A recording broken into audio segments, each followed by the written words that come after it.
Let's do this. The Cult of Hockey podcast by the faithful and for the faithful. I'm David Staples of the Edmonton Journal.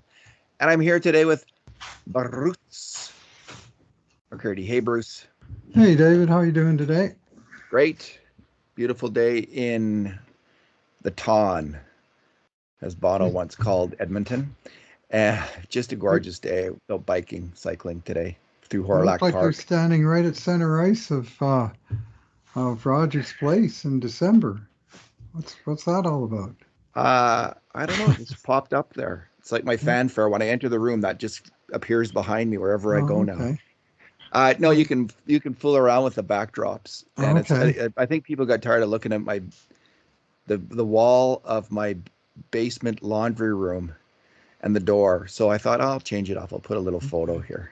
You've got quite an interesting backdrop, Bruce. People can, if they're really curious about you, they can magnify the book titles and see what kind of books you're reading and think about the knickknacks. I'll give you a clue. Hockey and baseball over that shoulder. Astronomy and science over that shoulder. Nice. But nice. It's I've noticed that ever since we turned into a Zoom world, that all the people out there on the news networks and stuff, they seem to have emulated my setup, where they always have these backdrops of shelves and shelves of learned looking books, just to pump their own tires, like I'm doing. This is an awfully influential podcast, Bruce. I suspect that you're correct. That they're looking for us. Next, they'll be shaving their heads or growing a beard. Who knows what they're going to do next to mimic us? The whole orange T-shirt thing might take off. All right. I'm getting slightly quiet volume from you, David. So you are? I don't know Okay. if there's something at your end. But let me just. Is that right? Let me just see. Yeah, it might be something at my end, but I got you turned up to 100%, and I can hear you fine. It's just not loud. Can you hear me now? Yep. Is that better? A little bit. Turned up some. Yeah. Okay, now can you really hear me now? Yeah, it's growing a little bit. I can hear you better. Okay. I think I just turned up your mic actually. Wait. External headphones, Yeti microphone. Okay, let me just. Okay, did that change anything? Not a lot. Okay, who knows? Play with it while we're chatting. Sure. Hold call, turn off. Audio and video settings. Let's see. Audio settings. I don't know, Bruce. All right. Today we're going to talk about a few things. There's been a rumor. Patrick Kane to the Oilers, Bruce. We'll talk about that. Okay. I think what we are seeing pretty clearly with Phil Kessel signing with Vegas, especially, which I think was a whatever you think of the Patrick Kane rumor, I think the Phil Kessel to Edmonton rumor really had some heft behind it, and was the real deal. He's off to Vegas, so I think with that falling through, kind of the major obvious moves that the Oilers might have made, the whole trade Puljujarvi idea, trade Foegele idea, I think it's kind of out the window for till the start of the regular season. So what we're seeing now is the team that Ken Holland is going to have going into the regular season. So I think it's time we gave him kind of a preliminary mark earlier in the summer. So I think we could give him our kind of a interim final grade, subject to change if there's some massive thing that's nobody's expecting. We'll also talk about a few of the prospects that we've been writing about with the Edmonton Oilers. So how does that sound? Sure. Let's start it off with the Kane rumor, Bruce. And I want to start it off with before we talk about how likely this is. There was a price that was being talked for by Bob Stauffer, mostly on Oilers Now, and the price was going to be either Foegele or Puljujarvi, the Oilers' first-round draft pick this coming season, a B prospect, which sounded like someone like Samorukov or Niemelainen or Desharnais was in that category, not one of the first-round picks. So it might have also been someone like Carter Savoy, let's say, if Chicago had a hankering for that player, but not one of the first picks like Holloway or Broberry or someone like that. and a third round pick to involve another team to eat half the cap space out of Chicago. If that was the price, and the Oilers could pay that price right now, Bruce, would you have made that trade? Me? No, I wouldn't make that trade. Not for 1 year of Patrick Kane. Like the Oilers are entering what I see as at least a 3 year window right now. They're building their team around a multi-year thrust at the cup. I mean, you could say it's a 4 year window, and last year was the first year. Uh, uh,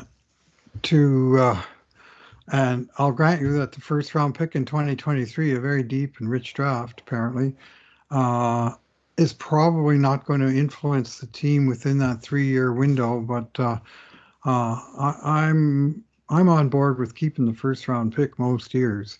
But I'm more to the point. I mean, it's way early to be making that kind of a commitment. That's maybe a trade deadline type of package that you put together when you know for sure what it is that you need. I mean, how do we know in August that what the Oilers need is yet another high-end offensive player, of which they have at least two of the very, very best, and that they're not going to need shoring up at some other position, or that the team that they already have maybe is going to be good enough that they don't need to be tinkering with it, that they've got, that the team that they put together is working. I mean, you don't know now what you'll know 6 months from now in February leading to the deadline, if your goaltending is holding up, if your defense is all healthy, if there's any,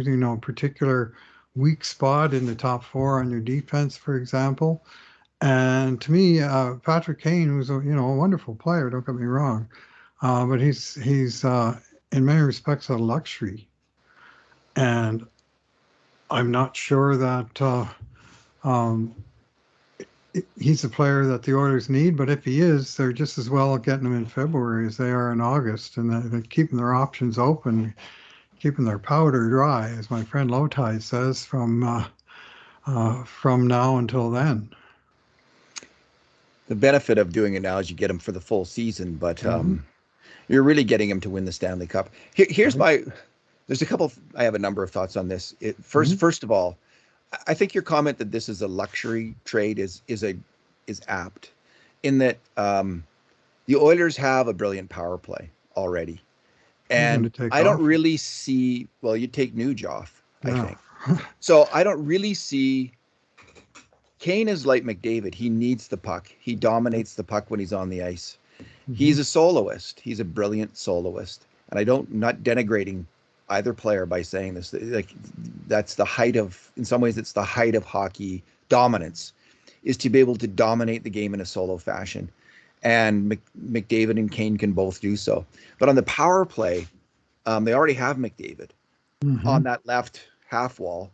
Where are you going to put Kane? So my point is, when it comes to his value, when you're evaluating value in the NHL, there's another team that doesn't have, there's 31 other teams that don't have Connor McDavid. They will have more value for Patrick Kane than the Oilers have. They're going to want Patrick Kane that much more. So when push comes to shove and there's actually a bidding war for Patrick Kane, I see other teams outbidding the Edmonton Oilers for Patrick Kane. I don't think Patrick Kane will end up as an Edmonton Oiler because a team like Toronto, or I'm not exactly sure, because they have Marner, who's a similar kind of player as well. But there's other teams that don't have that power play guy who will dominate the power play, dominate the puck, who will put more value in Patrick Kane than the Oilers. The only way I see Kane coming to the Oilers is if Patrick Kane gives Chicago a trading list and it's got one team on it, or two or three maybe. Now and that could happen, right? This happens. It happened with Duncan Keith. With Keith. That's right. So it could happen. Patrick Kane could end up on the Oilers. I would make that trade for Patrick Kane. No. I think if they had made that trade at the last trade deadline for Patrick Kane, the Oilers might have won the Cup this year. If you think about it, Bruce, and this happens, it's because it turns out that's what they needed, was when Draisaitl got hurt, that extra oomph on the attack could have made a huge difference. It might have gotten them past LA a little quicker, having Patrick Kane out there. So then maybe Draisaitl doesn't get hurt in the playoffs. I just think he would have amped up the Oilers this year's playoff run that much more. and got them past LA quicker. I think they were going to be a better team than Calgary, it looks like, and then could have competed with the Avs. So there's a lot of ifs and muts. That's all. What's maybe. Mm-hmm. That's all hypothetical. But I think, listen, he's still a fantastic hockey player, both on the power play and at even strength. Right. On a line with Draisaitl and Hyman, probably, that could really work. That would really work. And then you'd either have Yamamoto or Puljujärvi on the top line with McDavid and Evander Kane. And I just think, wow, what a offensive dynamic team that is. And you know what? Colorado is stacked like that with great players. So we've got to beat Colorado. So I like the idea of trading for Patrick Kane, even if it's for 1 year, because it's so hard to win the cup. The window's small, and I don't think you're giving up that much in terms of that window in that trade as compared to what you're getting back in Patrick Kane, because he is a Hall of Fame player still playing at a Hall of Fame level. Yeah, well, you make a good point, though. The Edmonton Oilers don't need to bring in Patrick Kane to run their power play. And there are other teams that could bring in Patrick Kane and immediately make him captain of their power play and be better for it. And so he probably does have more value to another team. And you can say, well, they just add even more offense to the Oilers that are already a good offensive group. But how much marginally more offense is there versus other issues that you could address in the lineup? I keep reading things that say, well, they always had Kane and McDavid. The other team would never have the puck. And I am sorry, David. I watched enough hockey over the years that not only would the other guys have the puck, they would have the puck with odd man rushes, because stuff happens with highly creative players, and not all of it is good. So there are arguments. I mean, the Pittsburgh Penguins, when they won their back-to-back cups in 16 and 17, they had Sidney Crosby and Geno Malkin running their top two lines at center. And then they brought in Phil Kessel, the aforementioned Phil Kessel, when he was young and hungry, to play wing on the third line. And they wound up with sort of three overwhelming lines that the other teams couldn't stop. And I mean, that is a theory, and it has been proven to work. Another theory is you can say, well, geez, General Manager Slatt says, gee, Coach Slatt, where are you going to put Kent Nilsson if we get him in a trade? And Coach Slatt says, well, I'm going to put him on the second line with Messier and Anderson and see how that works. And so, that's a nice option too. But it's an expensive option. I mean, to even at half retained, the Oilers are so tough against the cap, they're going to have to give up probably two salaried players to make it work. Or else, as you say, involve a third team, give up yet more options, and still give up one salaried player to make it work. And then, as I say, once you've done that, then you're really tying your hands for being able to do other things later in the season. So, if I'm the Oilers, I'm waiting, and if I'm Patrick Kane, and I understand this is likely the case, he's waiting. He's happy enough in Chicago. His parents drive in from Buffalo for every game. They were saying, one source that knew him was saying it. And he wants to, if he goes somewhere, it's more likely to be somewhere within range of Buffalo where his parents live for one thing. Or he might just say, keep it until the deadline. I'll move out, and then next year I'll sign a contract back in the East. But either way, the long-term solution is not likely to be Edmonton for a American-born superstar who's based in, whose family is based in the East. So I just don't see it as a good fit. And I think he fits better with other teams. I mean, if I'm Carolina Hurricanes, that just lost Max Pacioretty's salary for the entire season and opened up a hole in the wing, but the guy's coming back for the playoffs, and I got cap space, I'm all over Patrick Kane. Yeah, I agree, Bruce. There's other teams that make more sense, and the family issue may be a big issue, right? Like, he'd have to essentially move to Edmonton, his father, if he wanted to see him play. But the Kent Nilsson comparison is an enticing one, right? It's tantalizing. it's the great code of the Oilers. We're always trying to rebuild that team in Edmonton, and we're getting Mhm. darn close, Bruce. This team is getting darn close to that. They're missing a few pieces still, but they've got a few pieces. And it's funny because people say, well, Kane would want to come to Edmonton and play with McDavid. I don't think they'd fit. I don't think that's a good fit at all. They're two players Yeah, who both need the puck, dominate need the the puck. It's puck. like Yeah. when people wanted to put Taylor Hall with McDavid. I always thought that was a bad idea. Hall was another guy who needed the puck. Draisaitl though and Kane could really work because Leon doesn't need the puck, and he's a big, he's a lot like Jonathan Taves as a player, except he's bigger and maybe a better passer. So And shooter. and shooter, like he's a bit better offensively. Taves may be a bit better defensively than Leon. They're different defensive players. I'll put it that way. But did you hear Leon's Draisaitl's interview on Friedman? He needs to get lazier. Yeah, move less. So, Yeah, let's do more by working less. And he said, I was very interested in that. And I'm going, oh boy. But cue the critics. But there's some actual wisdom in there. Work smarter, not harder. yeah. And Leon He was. he works pretty smart as it is. You can make the So, puck do a lot of work for you on offense. yes. It's on defense that you got to move those feet, and there's just no getting around it. Yeah. So anyway, we don't know how realistic the Kane talk was. I mean, Bob Stauffer is, I think, a genius at getting people to listen to his show. Mhm. I think that's fair to say, and he's also at the same time the most hooked in NHL insider in Edmonton by far. He knows more about what's going on with the Oilers. I mean, he works for the Oilers. He than Travels anyone with the else. team, And yeah. he travels with the team. He's on the plane. But he also is he's a complete and absolute hardworking guy. Like Hmm. he's there all the time working hard, and he's got contacts all over the league. And so when he brings up a rumor like that and gets excited about Right. it, yeah, there's radio ratings to think about. But there's also, I'm sure he's heard, there was some serious talk, and Friedman actually said on his podcast that he was thinking there was something to this as well. Oh, Elliot Friedman also brought up the fact that the Oilers had been pursuing at one point John Klingberg, um, Oh, who yeah. eventually. So that was interesting, and it was. I mean, also a little befuddling because the Oilers have, of course, three right shot demon and Bouchard, CC, and Tyson Barrie.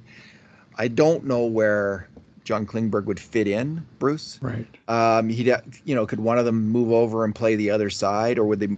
Would this is that predicated on a trade of Tyson Barrie?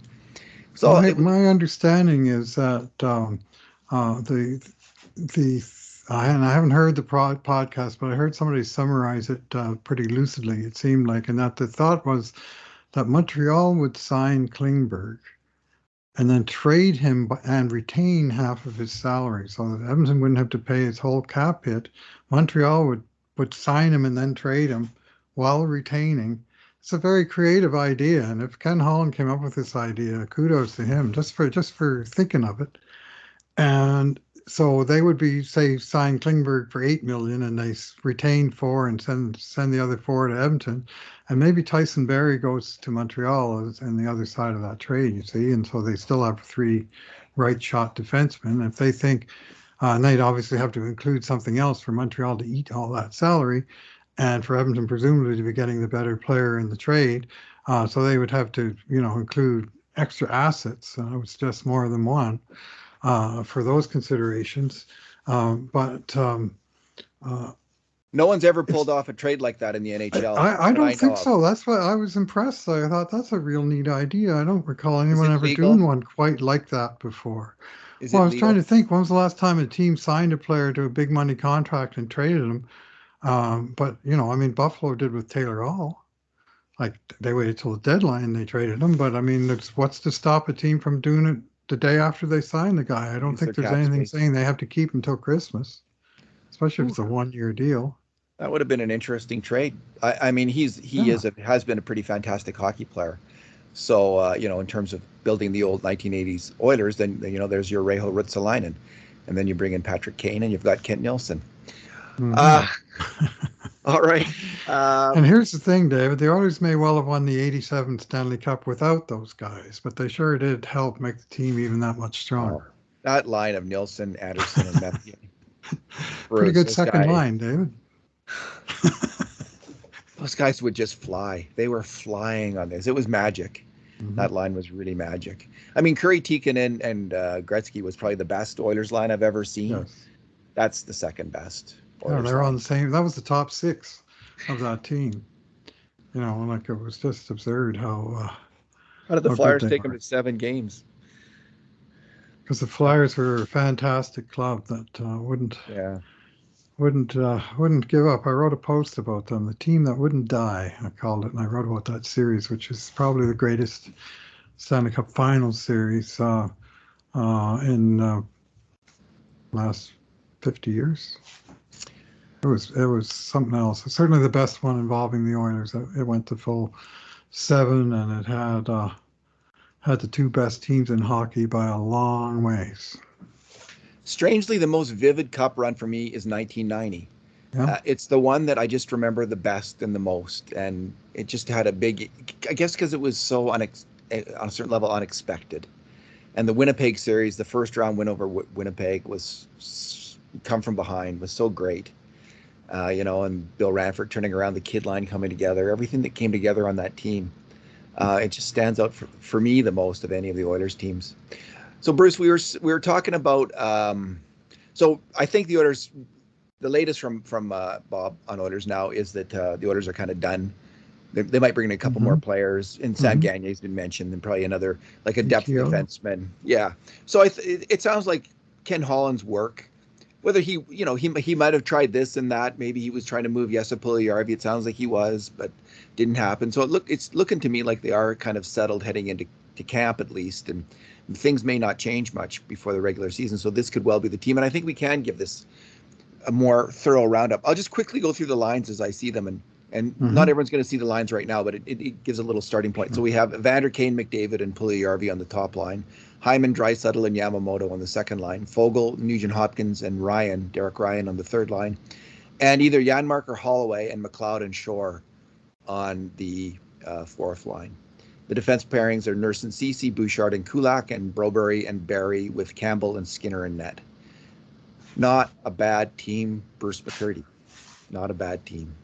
No, not bad at all. I mean, a big chunk of it is players that are back from last year, uh, and I mean, obviously the turnover in net, of which Skinner was a small part of last year's team, but uh, big change there. But five of the six defensemen who went on the playoff run are back, and relatively little change up front, really. I mean, Matthias Janmark, uh, who you pencil in as a maybe. Uh, that I think there's still a little bit of a mismatch between left and right wing, so we'll see how that works out. If they maybe move Hyman over, or if they uh, decide to put a lefty on right wing, or if they bring somebody else in. Uh, but the basic lineup is pretty solid. Yeah, some people will say the right wing position with Puljujärvi, Yamamoto, Ryan, and Shore is a little underwhelming in their books. I mean, I Hmm. really like Puljujärvi and Yamamoto. I think you need that I do kind of too. glue player on top lines, and that's what they are. They're the Lindstrom, Napier, They're the Courtnall. third wheel on the line, and you look at Correct. all you got to do is look at the salary cap structure to see that that is in fact the case. Yeah. So I like Nuge at center now. Like I thought he did well Hmm. when he was there at the end of the year. So I'm fine with that. The one wild card you could see on right wing, like if they wanted to upgrade, and if this was the old Oilers, the Shirley Oilers, Xavier Bourgault might make the team. He's an Yep. extremely skilled hockey player, Hmm. and he's a little bit feisty too. Like I've noticed that he battles pretty hard on the boards.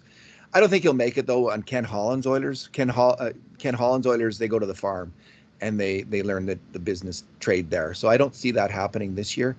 I could see Holloway if they can figure it out under the cap. Dylan Holloway making the team if he's healthy and good to go. I mean, he's played half a year now in Bakersfield. He's 2 years of college.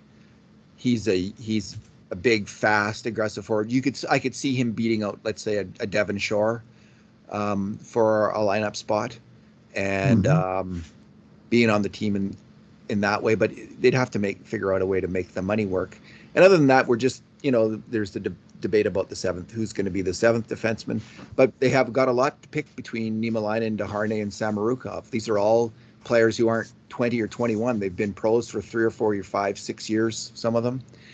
For Deharnay, he's been well, not that long, but because he was a college player for a long time. But they're 25, 4 24. years, though, I think, for Deharnay. Yeah. So I like Bruce. This is the best Oilers team clearly that we've seen in well, since 2006, probably since 1990. This is the best Oilers team, maybe since '98, heading into a season.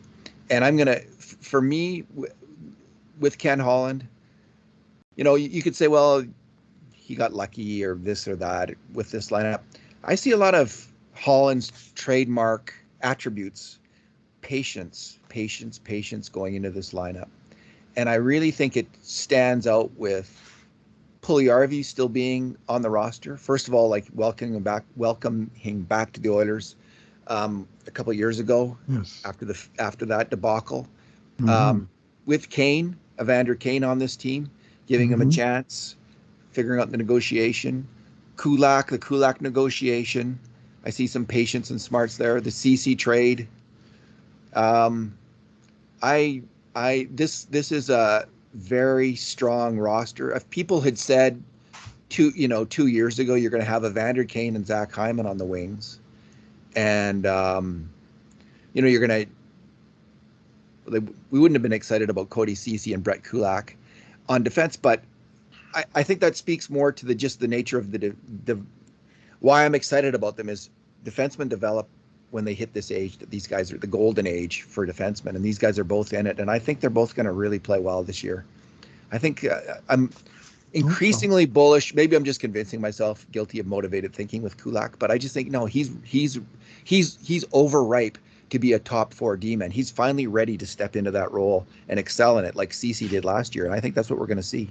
So I love the roster. I think it's excellent.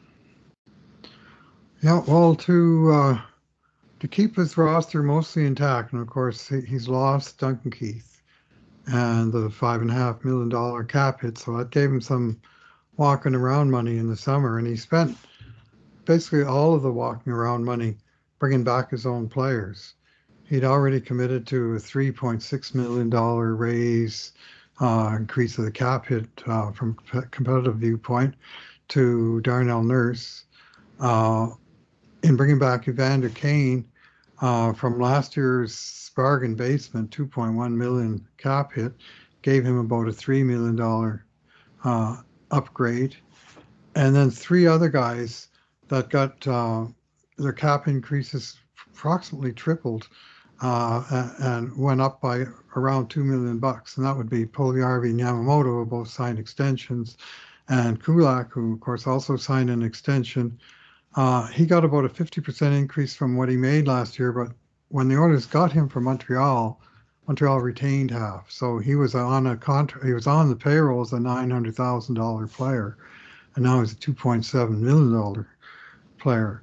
So you add all those together, and you're something like $11.5 million more in cap hit for the same 5 players.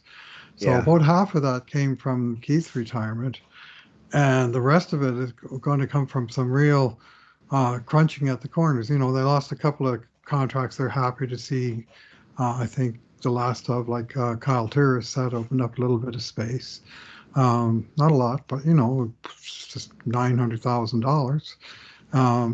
And they're still at a point now where they're not in an entirely tenable position to open the season. So somehow, some way, the other shoe is going to drop. Either someone's going to go on IR to start the season, or they're going to have to move someone out, or they're going to have to do some real draconian stuff like cutting down to a 20-man roster.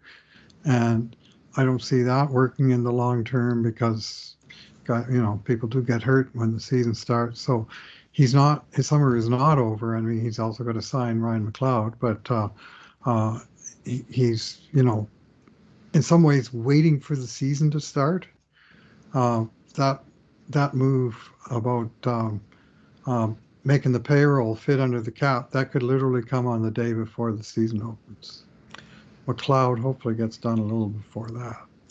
Yeah, I think that's probably done. I'm guessing they're just waiting for something. The other sign of patience in this roster, Bruce, is um, in our Cult of Hockey ranking system. Evan Bouchard was 4 years on our as a prospect after Mm-hmm. being taken with a high draft pick. That's one of the first times The we've first. seen, yeah, maybe the first, because Clefbaum and Nurse were both 3 years. Right, on the So list, yeah. 3 years on the list. So it does take a little longer for a defenseman, but it just really has made a difference, I think, in the career of Evan Bouchard, and will make a difference in that he didn't get rushed like Justin Schultz did. Now, Right. Schultz came in as an older player, Mm-hmm. so that has to be said. But I just think, Bouchard wasn't. I mean, there was times he was played in the top pairing last year, and he really struggled, if we're completely honest about that. So, but he just has been nurtured and put into positions where he can succeed. And when he didn't succeed, he was pulled back quickly. And I think it's going to help him take the next step. I think he did take the next step by the Mm-hmm. playoffs. He and Duncan Keith were a solid second pairing, and he was a solid top four D man, and we'll see where he goes from here. But so the patience was there, and now we see the same thing with Philip Broberry. This is his fourth Mm-hmm. year. Yes, just So going to we say that. we have, and it's a big secret where he's going to end up in the Cult of Hockey rankings. So everyone's waiting Mm-hmm. for that. Somewhere near the top, yeah, Someone near the top. So this is his. He's been so far as usual. fifth, second, and third. Broberry's been Yeah. rated, whereas Bouchard was first, and first each year. Yes. But I mean, Broberry was a little lower, partly because Bouchard was at the top. So we have another really fine prospect defenseman who Mm-hmm. did very well in the AHL last year, coming on board, and this is exciting. Like, this is one of the wild cards for the year. He and Holloway, these two players who have taken every step. Now, Holloway's been held back by an injury that set him back a full season. But Yeah. these are two players that they're big, they're fast, they're skilled. They're not the highest end attacking skill, but they're skilled. So they're going to change the nature of the Oilers, and I'm really looking Mm-hmm. forward to Philip Broberry getting a chance this year. And again, Holland's patience, I think, is exhibited here with him. Mm-hmm. It's just 1 year longer than maybe other GMs would have waited to get them in the lineup, but that's what happened with both players, and I think it's going to help them. Yeah, and you're correct that the comparables for Bouchard and Broberry are Klefbom and Nurse, and not guys like Nugent Hopkins, Yakupov, Draisaitl, McDavid, Puljujärvi, who each spent literally one summer on our prospects list because the next year they were in the NHL. But the defensemen, even in the years that they were pushing the forwards right up and into the league, they waited a couple of years for Clef, and they waited his last 2 years of junior for Nurse before getting him in there. And in the case of both Bouchard and Broberry, Holland's waiting still yet another year, their first year of pro, where they're still kind of bubbling under. They're not regular players on the team. And last year was Bouchard's second year in Edmonton, and he became a full-time player and has graduated from our list. That's where Broberry's going to go this year. I'd faint dead away if he was going to be back on our prospect list next summer. There's no chance of that. He's going to be an NHLer.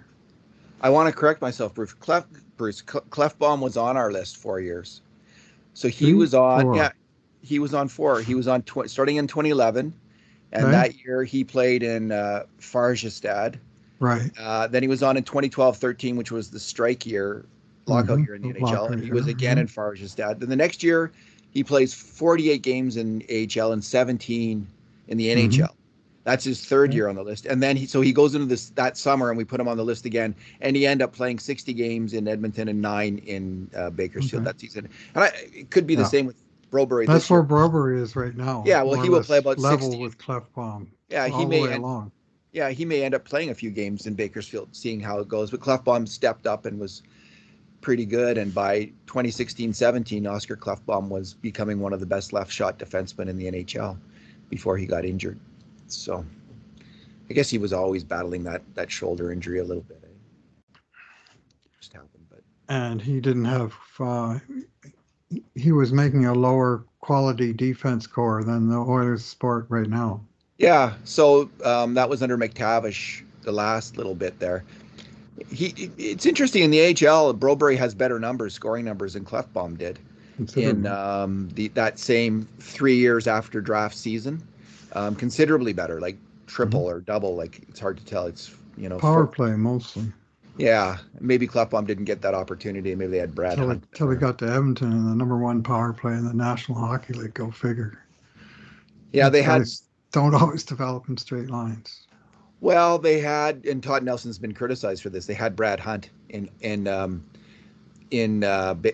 Oklahoma City. It was then, and he got 50 points in 66 games. Brad Hunt did, so he was playing ahead of Klefbom on the power play. And was that the right move in terms of development? No, probably not. It would have been better to have Klefbom there. But no, anyway. Brad Hunt's still in the NHL, man. He is. A lot of You're odds.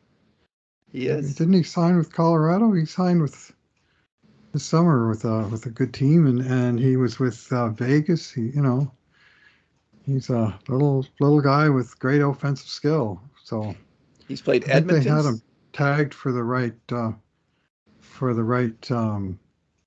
role position, the right role. Yeah, I mean he was to Oklahoma City what Torrey Krug was to Boston Bruins. Yeah. So he's played. Hunt has played in Edmonton, St. Louis, Nashville, Vegas, Minnesota for 3 seasons, in Vancouver so far, and he's played 241 regular season games in the NHL. So good for him. I was never a huge Brad Hunt fan because, man, that guy struggled on defense. But he's got an NHL career going. He was Marc-Andre Bergeron, to put him in the Edmonton light. That was the kind of player that Brad Hunt was. So, Bruce, we're still digging into these prospects. And yes, Colorado Avalanche he signed with for 2023 Stanley Cup champs. Well, there you go. It's funny because they have got all kinds of players like him. They've got, Devon Taves, they've got Makar, they've not like him, but of that style, the offensive. Maybe they like moving the puck. Byram, maybe they really like moving that puck. And maybe Brad Hunt, when I last saw him a lot, was 24, 25. Maybe he's really learned to play defense. Mm-hmm. Maybe he's become solid in that regard, and could be a more valuable player at this point. Bruce, so we're writing about the prospects, and since we last talked, we've written about. We talked about Munzenberger, but we haven't talked about Noah Philp, who was number 15 on our list. Let me just see here. Call it up. Fanti was 15. No, Fanti was 14. I did 16, 14, and 12.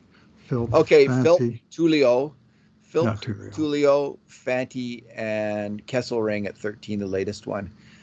I just with the forwards, Tullio and Philp.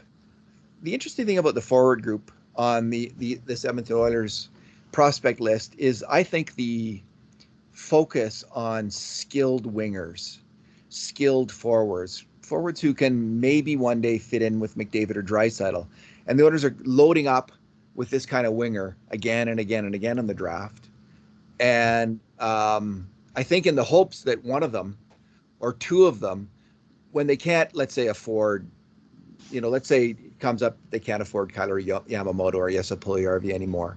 I think the hope is that they will have then someone who can just slot right in. And maybe, the most obvious player is Xavier Bourgault. And so I looked, Bruce, at the kind of the ones who played major junior hockey. So this excludes like Carter Savoy or Holloway, for instance, who didn't play major junior. I looked at their 19-year-old scoring seasons, how they did when they were 19 years old. Mm-hmm. And it was interesting to see. So when you look at since the year 2000, the wingers drafted by the Oilers out of major junior, The top scorer by far in his 19-year-old season was Rob Schremp. 2.5 points per game as a 19-year-old in Major Junior. Like this just unreal level of scoring. Next was Matthew Lombardi, 2 points per game. Jordan Eberle, 1.9 points per game. And then Bourgault this year, who clocked in at 1.7 points per game. So Bourgault's right up there with Eberle. Very close, little to choose between the two. Then you have Vyacheslav Trukno, who was a very smooth skating player, but never really even made it as an AHLer in a big way. 1.7, like Bourgault. Leon Draisaitl, 1.7. Marc-Antoine Pouliot, 1.6. Kyler Yamamoto, 1.6. Raphael Lavoie, 1.5. Jarrett Stoll, 1.4. Kyle Brodziak, 1.3. And then we come to Ty Tullio, 1.3. So there's three players who are fairly high up there, Bourgault, Lavoie, and Tullio. And again, this doesn't include people like Carter Savoy and Dylan Holloway, who didn't play Major Junior. But they don't need all of them to turn out, Bruce. They don't need all of them to turn out. But it would sure be great if one or two of them did. Yeah, well, they can certainly come at them with numbers. Yeah. There's no shortage of them. Just before I get to that, just to put their points per game into perspective, sometimes a lot of it has to do with circumstances. Sure does. And Robbie Schremp played on the all-world London Knights team of 2004-05, where they had players on the team who would have been in the NHL had there been an NHL in 2004-05, but it was locked out. And that was a team that had Corey Perry as the net front terror on their power play, and Robbie Schremp running things from the boards, and Danny Severette pumping them in from the blue line. And they just had all the pieces, and they were an invincible machine that went on to blow away not just the OHL, but the entire country. I remember Sidney Crosby's team losing 4-0 in the Memorial Cup final to those guys, and it was a one-sided game. And speaking of Sidney Crosby, well, Marc-Antoine Pouliot was on Sid's line in his 19-year-old season. You think that's going to push your numbers a little bit? I think it would. Ty Tullio had nobody. In his 19-year-old season, Leon Draisaitl had Dakota Conroy on one wing, and I think it was Colin Valcourt on the other. Big hockey names there, right? So, I mean, he did have Josh Morrissey as the only other sort of high-level player who was second on that team in scoring by a long way as a defenseman. And Leon had fantastic chemistry with Morrissey. That was something to watch. But it was, sometimes it's just a matter of, so those 19-year-old seasons, you need to, I mean, the raw numbers are fine, but then you got to sort of say, well, why did he do this well or this poorly? And sometimes there are underlying reasons that really change the statistical narrative. Bruce, I think you had a little with Schremp. He wasn't on those London Knights with Severette and Perry. Well, maybe he did earlier in his career, but maybe in his draft year. But in the 145-point season in 57 games, I just called it up. It's Dave Boland, an NHLer, was on the team. Is that 05-06 then? No, it's his 145-point season is 2005. Yeah, 2005-06. Yeah, Dave Boland, Dylan Hunter, Sergei Kostitsyn were the main scorers on that team. It still was a wicked power play. He got like half or more of his points on the power play, and they were running like 40% or something. It was ridiculous. Nobody could stop him. I mean, they were ridiculous in large part because Robbie Schremp was phenomenal on the power play. He couldn't, he was the weirdest skating player I've ever seen. Like, when he came up to the NHL, I remember seeing him because before I was on the internet and debating people, like there was, the Oilers blogs, and I never quite understood this debate, but there was a huge debate around Rob Schremp on the Oilogosphere, as it was called then. And I don't know who loved Schremp and who hated Schremp, but there was a real debate between the Schremp backers, like You know, like, why aren't they giving this guy a chance? We've seen this debate 100 times since then. You know, with Yakupov and now Puljujärvi, it's like endless, right? Where there's these Same factions as of it fans. ever was. But Schrempf, there was this massive debate, and I don't know who the characters were, uh, who were backing Schrempf and thinking Oh, Schrempf was going to be a great player. But I think the people who really believe in the points per game thing out of Major Junior were obviously probably yeah. pretty excited about the guy. But he only ever became a fairly marginal AHL player, Robbie Schrempf. Let me just have a look here. He Yeah, played a bit with the Islanders, and then when he went to Europe, which is kind of where it seemed like he was destined all along. now he's a kind of a skills coach. Like, he's a hockey Hmm. fanatic, and he's Yeah. he's heavily into hockey skills. So you know, and he could obviously had a great hockey mind because he could really pick teams apart with his passing. But in the NHL, that skating just kind of crushed him a little bit. Yeah. So the prospect group at forward, Bruce. This year. Now, Matvey Petrov is another really Yeah. interesting one. He has yet to play his 19-year-old season. Yes. Uh, Borgo was drafted in the same year, but Borgo's kind of almost a year older than Petrov, or 6 months He's a or something. he's a late Yeah, birthday, so he's turning pro this year for sure. Petrov, the Oilers actually have an option with him.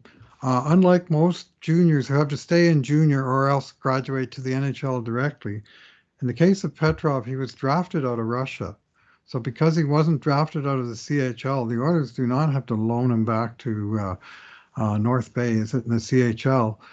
They can loan him wherever they want. So they could send him to the AHL if they think he's peaked in the oh no, he says CHL. he's They do have the option. I don't think they'll use it because I think they got too many young wingers already that to introduce another one just doesn't make sense. I think they're smart. Have they specifically said? I haven't I read. think I think I heard an interview with Petrov where he talked specifically about going back to Major Junior and that being a Yeah. really good idea. He thinks he needs Yeah. that, and that's the Okay. decision. So, but he had a fantastic scoring season as an 18-year-old in his Yes. 18-year-old Also. season.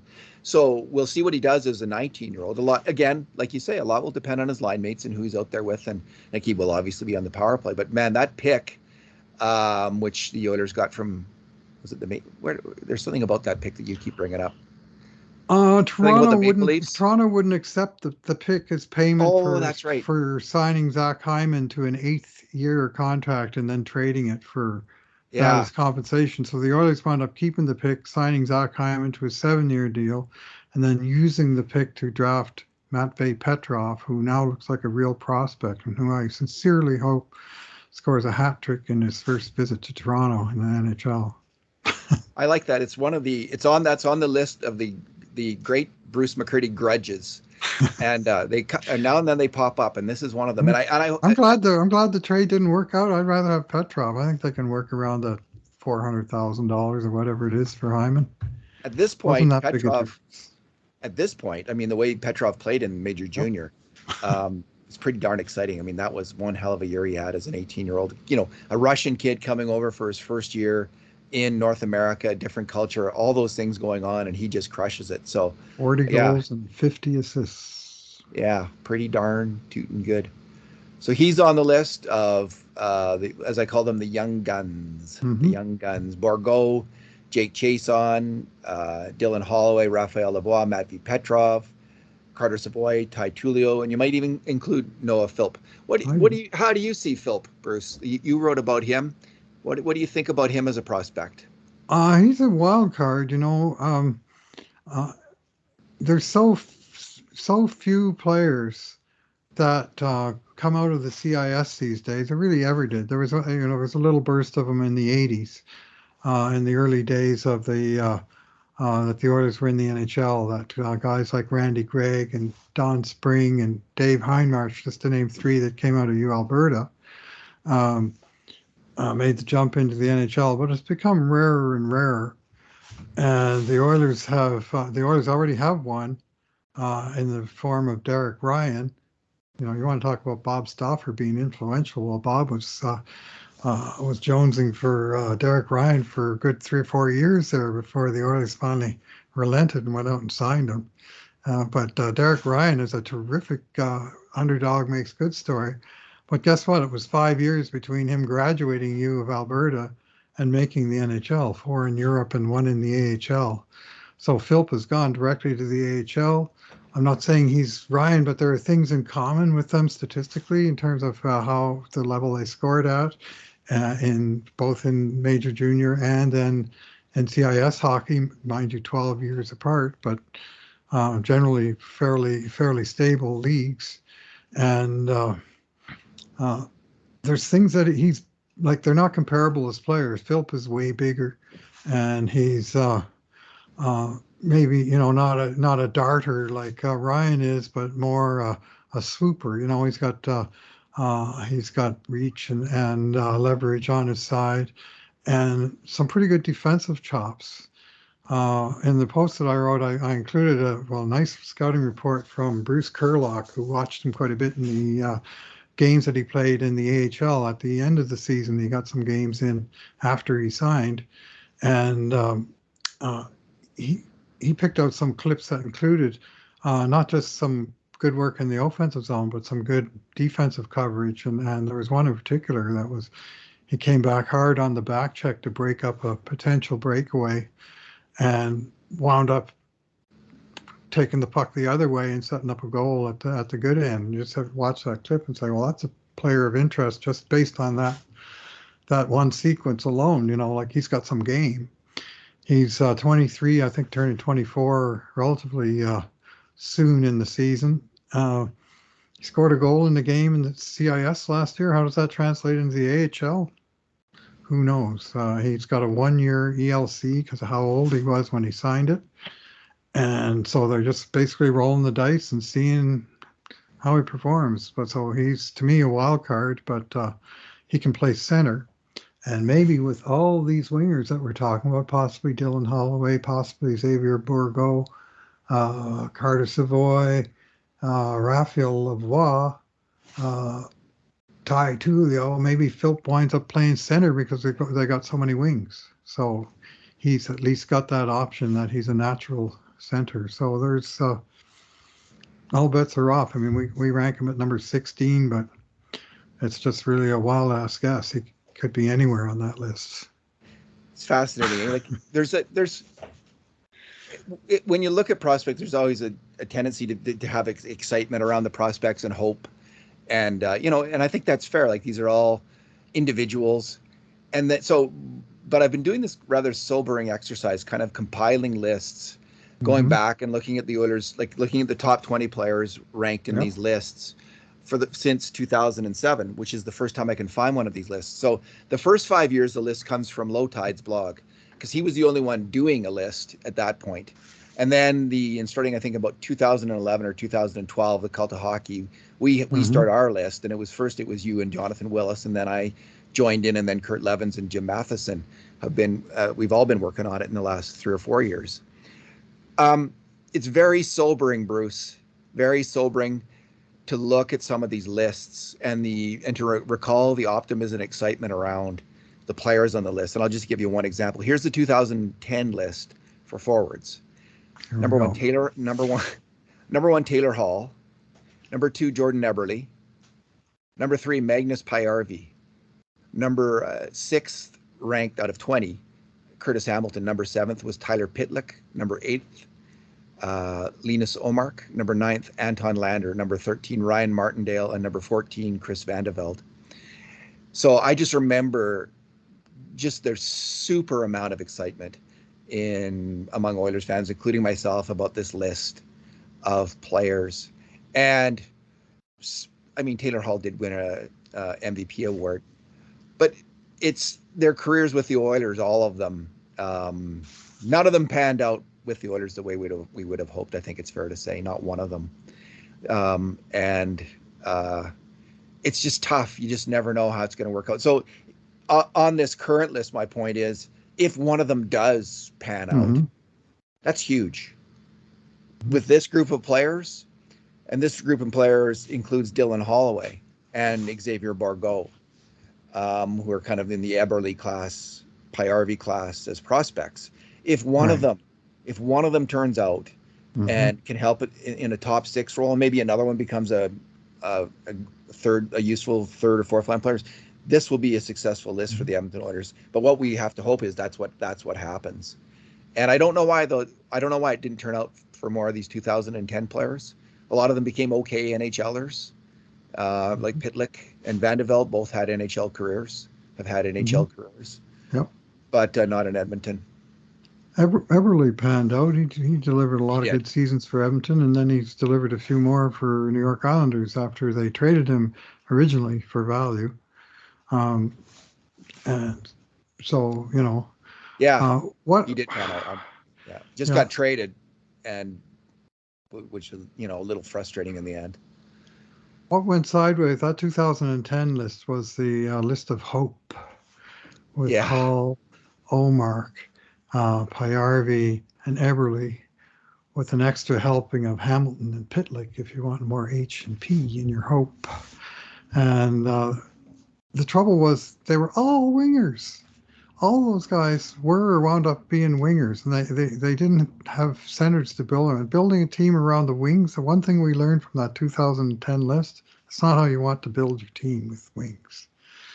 You need some center of the ice players, not just centers, but D-men and sort of depth throughout. And the Oilers, all of their young stars from that second rebuild, I guess you could call it, happened to be wingers, and it was not a strategy that worked out. Here's another list, Bruce. This is the 2007 list. Okay. So it starts with Sam Gagner, number 1, Andrew Cogliano, number 2, Rob Schremp, number 5, Cal Brodziak, number 6, Riley Nash, number 7th, Vyacheslav Truchno, number 8, Liam Reddox, number 13, and Colin McDonald, number 15. So again, I just remember the incredible optimism which I shared about Sam Gagner and Andrew Cogliano coming, and some people would have had it for Schremp as well.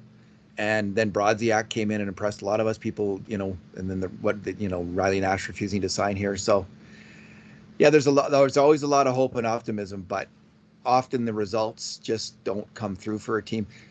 That Oilers organization was in the Steve Tambellini era was off kilter in some way, Bruce. It was not very functional. Well, in 07, they didn't have an AHL team. Yeah. They paid the price for that oversight for some years after that, in my opinion. Could well be the case. So moving on to the defensemen, the list this year, and we're not, we've yet to run through where they're going to be finally ranked, but the list includes Broberry, DeHarnay, Kemp, Kesselring, Munzenberger, Niemelainen, and Samorukov in the top 20.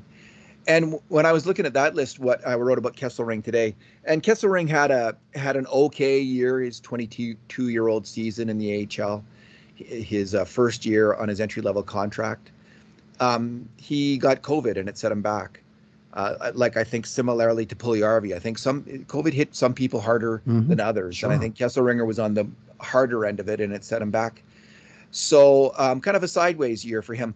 But what struck me, Bruce, is with these big defensemen, and again, most of them are not going to turn out. The Oilers have a long history of drafting big defensemen that we've all had lots of hopes in, like Martin Marincin and Martin Garnett and Ziet Paigan, and those are just 3 examples who haven't turned out necessarily, the way we hoped at least.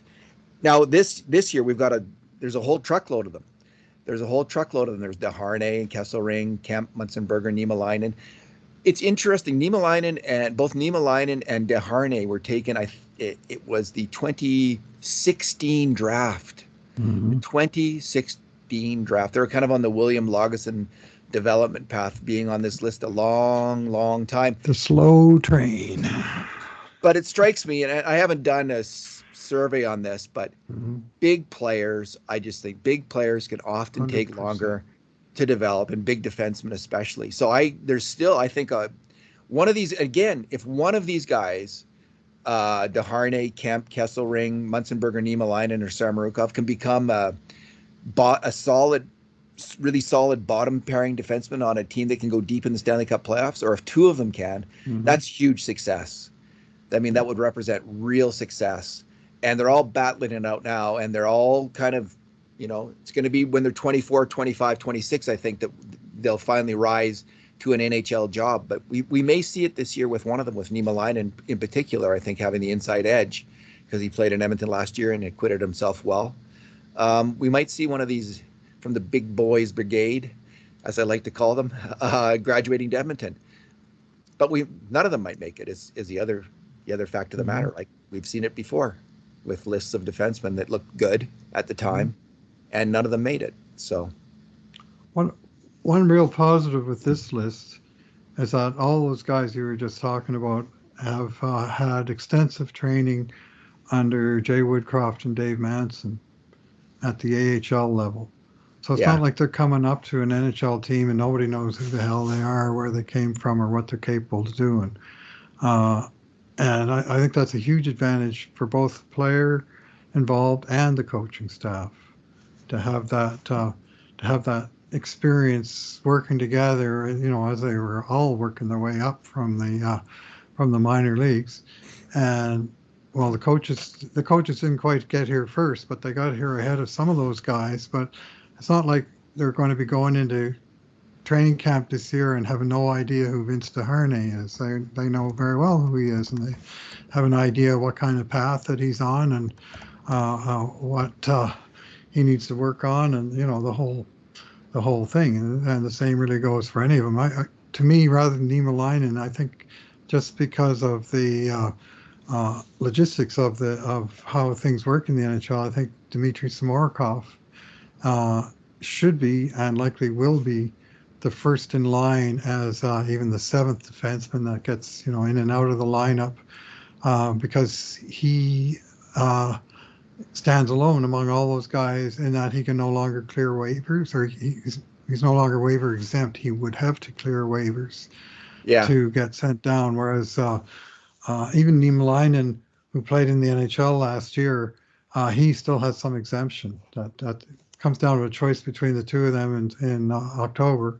I think Samorukov wins just on the basis of, if they look at Samorukov first and he fails, they can call Niemelainen up. If they look at Niemelainen first and he fails, and in the meantime they've lost Samorukov on waivers, now they got nobody to call up, so it just makes sense. And they did the same thing last year with Tyler Benson, originally over Ryan McLeod, who got sent down because he didn't require waivers, and guys like Benson and Perlini did. So guess what? Those guys stayed with the NHL club, and McLeod had to wait his turn.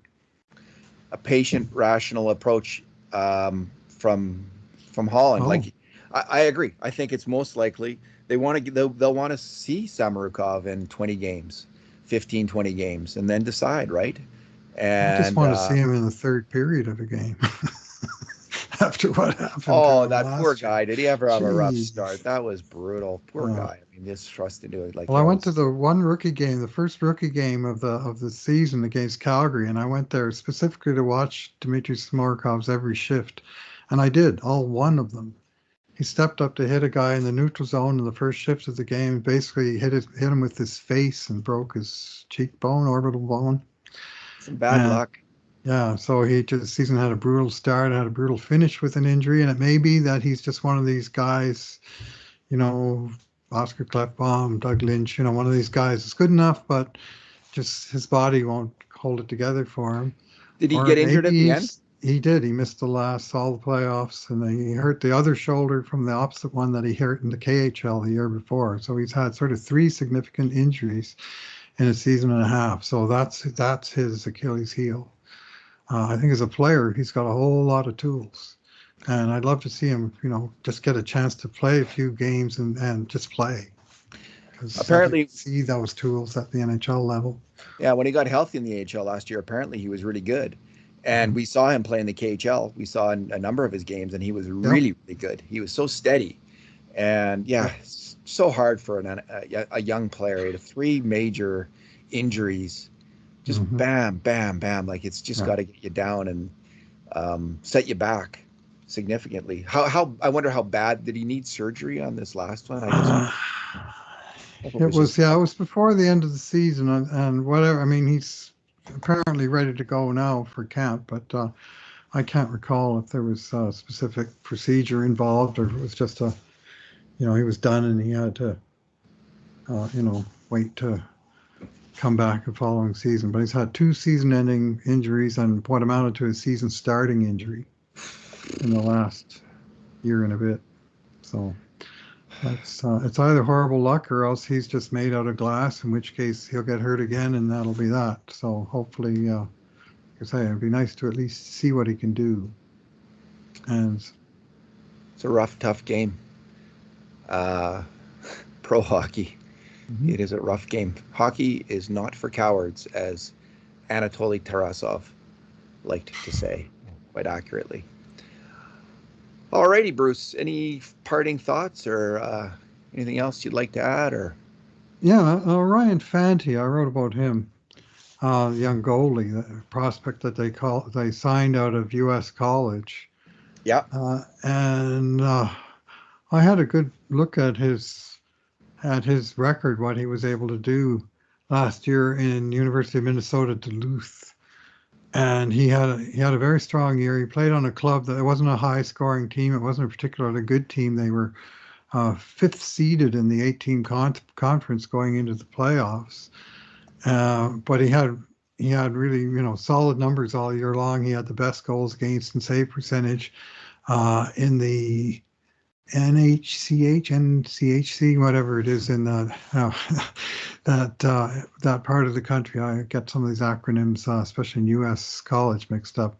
But then come the playoffs, uh, he went on this super hot roll, posting three consecutive shutouts in sudden death elimination games. He shut out three teams in a row to end their seasons, and then finally got beaten in the quarterfinals on a goal by Carter Savoy in a 2-1 loss in the conference finals.